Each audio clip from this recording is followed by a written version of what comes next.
Dr. Rooney Hedlund is going to give the talk on his behalf. The title will remain unchanged: Adult Degenerative Scoliosis with Spinal Stenosis. Ladies and gentlemen, Mr. Chairman, I'm going to talk about this thing that Norbert Passutti should have been here, but I put something together the other day, and hopefully it will be okay. And also, give me some sign at 11 minutes so I can run it off. So I'm going to talk about adult degenerative scoliosis with spinal stenosis, and with particular emphasis on the spinal stenosis issue. I'm going to talk about the indications and the evidence. The bottom line, in fact, is that is very little evidence for when to fuse spinal stenosis in the degenerative scoliosis problem state. Most papers around are level 4 or level 5 papers. The only paper at level 3, which means that there is a comparisons group, is the paper by Edwards, who looked into L5S1 fusion, whether to go to the sacrum or not. Also, most papers in adult deformity are mixed papers. They're dealing with degenerative scoliosis and adult idiopathic deformity, which is a little bit different, which makes evidence in this area really bad, in fact. There are many surgical options. One can do decompression alone.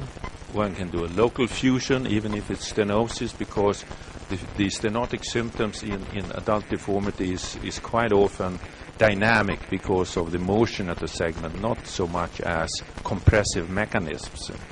And you can do decompression and local fusion, and you can do correction and fusion of the deformity, and maybe most importantly, you can correct the imbalance.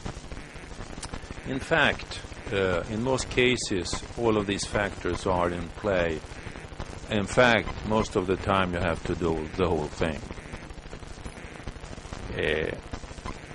The stenosis in degenerative scoliosis could either be in the curve itself, but maybe most commonly the stenosis is in the fractional curve, below the curve, most typically at L4, L5, at the concavity in this region, but sometimes the stenosis is up here. It could be on the concave side, but it could also be on the convex side. And of course, if stenosis, you need to do decompression. You do often in combination with fusion, but sometimes only decompression. I come back to that. The indications for fusion instrumentation is back pain, if you have a balance problem, and also if you want to address the risk for progressing deformity.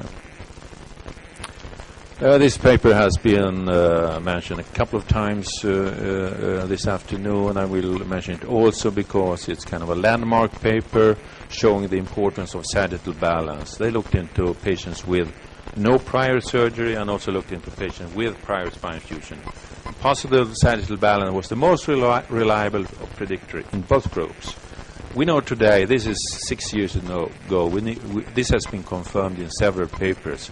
And in fact, in my mind, degenerative scoliosis should be renamed.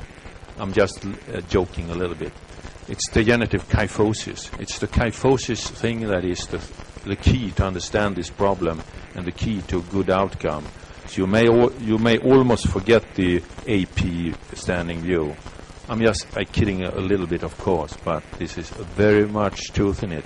Stop looking at the AP view. Look at the sagittal view, and your patients will the outcome is much better. Basic question: when is fusion necessary? And a couple of reviews has been done. None of them systematic. Couple of them so-called expert reviews. You can see them on the slide. In fact, they are not very helpful. They come up with some general indications for fusion, like in the Gupta review, that fusion should be done when you have a Cobb angle a little bit bigger. And he also claimed it's difficult to define this Cobb angle, and it is. In fact, in my mind, it does not depend on the Cobb angle. And also in cases with minimal rotational listhesis, you could consider only decompression. Well, this was 2005. This was a long time. You know, today we realize the importance of the sagittal balance much more, and we don't really look into the cob angle in this matter.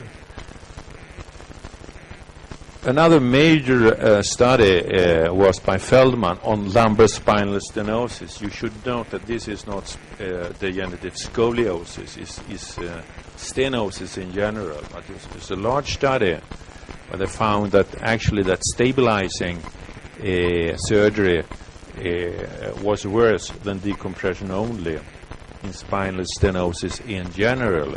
But if you look into the subgroups, and the authors claimed instability in terms of degenerative spondylolisthesis, lumbar scoliosis, as well as etc., has to be additionally stabilized. So this author, he claimed that you should add diffusion. And the papers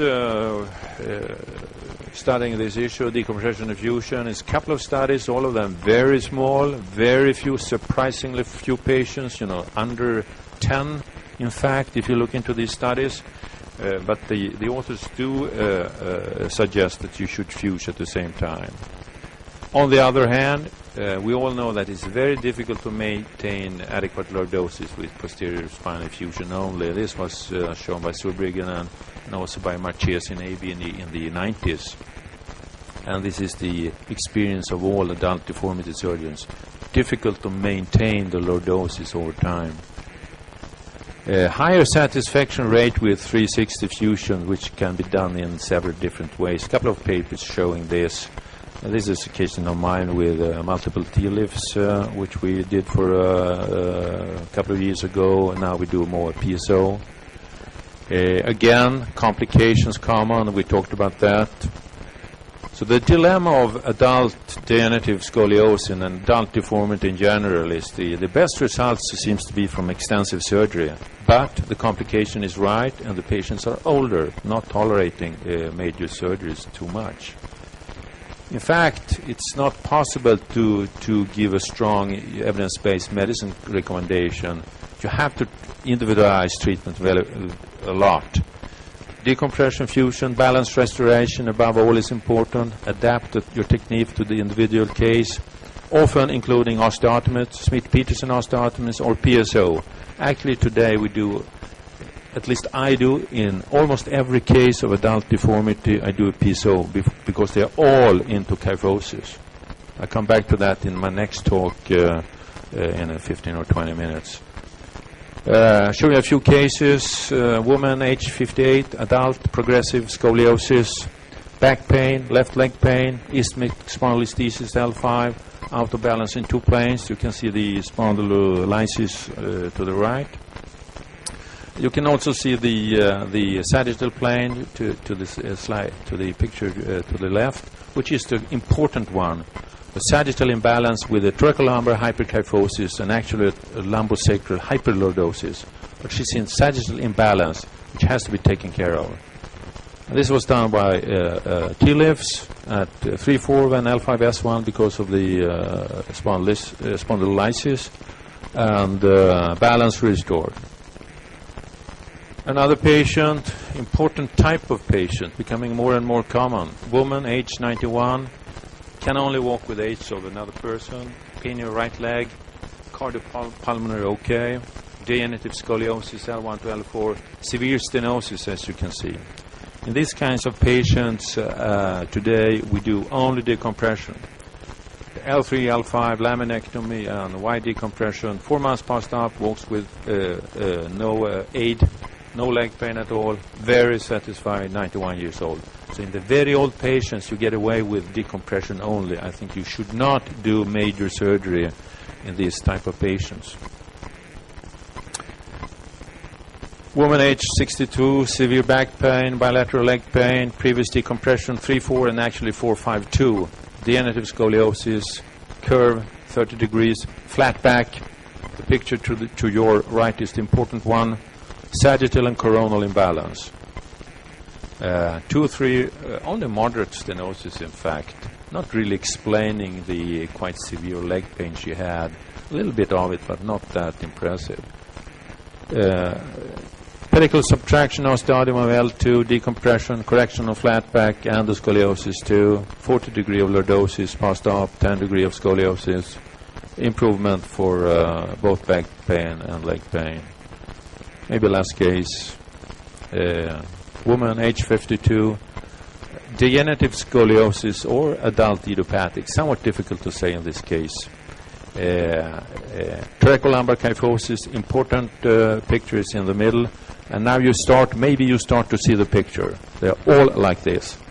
All of these patients look like this. They have a thoracolumbar kyphosis, and in fact often an increased lumbosacral lordosis. All compensation. Next talk will deal about this thing, how you analyze this stuff. But they all look like this. It's a question about pattern recognition. Learn to recognize this pattern and you will know what to do with these patients. This is the key to understand. Ankylosis L1, L2, quite common. Done with facetectomy, L1, L2 with osteotomy to release in T-lifts 1, 2, 2, 3, and 3, 4. Back to work at 4 months and 2 years follow-up. Still great. To sum up, decompression only, age above 75, no back pain, small curve, no sagittal imbalance. That's the important thing. Decompression, instrumentation, effusion, the whole deal. You have to do if there is back pain. You have to do if this curve is large. And you have to do it if it's sagittal imbalance, which is almost the case, I would claim. But if the patient is above 75, she has back pain, she has sagittal imbalance, she has stenosis. I agree with the previous speaker. Someone said this, maybe both. Consider further conservative treatment, because the surgery you have to do to correct this stuff is just too much for most of these patients. You can get away, of course, with some patients, but if you have this major problem, maybe the limitations of spine surgeries are reached as of today. Thank you very much. Thank you. Thank you. Having heard the previous 3 talks, I tend to think that we should keep all the questions until the end, because there's quite a bit of repetition.